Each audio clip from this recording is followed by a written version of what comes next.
మహబూబాబాద్ జిల్లా కేంద్రంలో గత 10 ఏళ్ల బీఆర్ఎస్ పాలనలో ప్రభుత్వ భూములు యథేచ్ఛగా అన్యాక్రాంతమయ్యాయని ఎంపీ బలరాం నాయక్ అన్నారు. ఆ భూములను స్వాధీనం చేసుకుని కబ్జాదారులపై చర్యలు తీసుకుంటామని ఆయన తెలిపారు. దేశం కోసం ప్రాణాలు అర్పించిన మాజీ ప్రధాని రాజీవ్ గాంధీ విగ్రహాన్ని సచివాలయంలో ఏర్పాటు చేస్తే తప్పేంటని ఆయన ప్రశ్నించారు. సీఎం రేవంత్ రెడ్డిపై ఎమ్మెల్సీ తక్కేళ్లపల్లి రవీంద్రరావు చేసిన వ్యాఖ్యలను తీవ్రంగా ఖండిస్తున్నట్లు బలరాం నాయక్ తెలిపారు.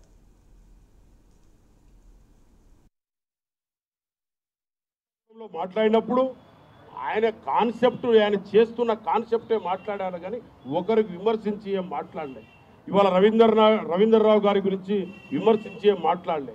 అలాంటి విషయాలు మీకు అందరికీ తెలుసు.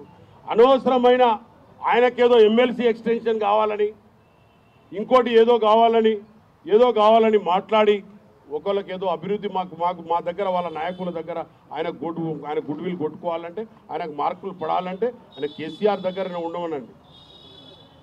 కానీ వేరేలోకేదో తిట్టి మేమేదో గుడ్ విల్ సంపాదించుకుంటున్నానంటే కాదు. అదేవిధంగా నేను కూడా ఆయన సీఎం గారికి చెప్పుతోని కొడతానని అంటారండి ఎక్కడన్నా ప్రోటోకాల్ ప్రకారంగా. మరి నువ్వు కూడా ఎమ్మెల్సీ అయినావు. ఎట్లయినావు ఎమ్మెల్సీ? సోనియా గాంధీ గారు తెలంగాణ ఇస్తే ఎమ్మెల్సీ అయినావు. సోనియా గాంధీ గారు తెలంగాణ ఒకళ్ళ ఇవ్వకపోతే నువ్వు ఎమ్మెల్సీ అయ్యేటోనివే కాదు.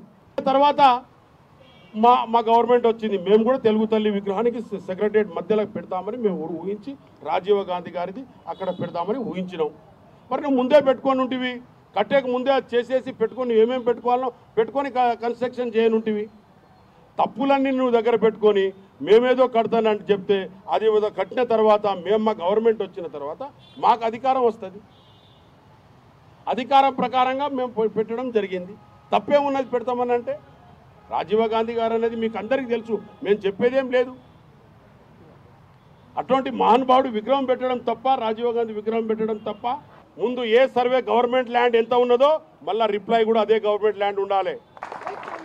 బిఫోర్ 10 years టీఆర్ఎస్ గవర్నమెంట్ రాకముందు ఎంత గవర్నమెంట్ ల్యాండ్ ఉన్నదో అంత గవర్నమెంట్ ల్యాండ్ ఉండాలి. అందులో ముఖ్యంగా మహిబాద్లో ఎందుకంటే గవర్నమెంట్ ల్యాండ్ ఎక్కువ ఉన్నది.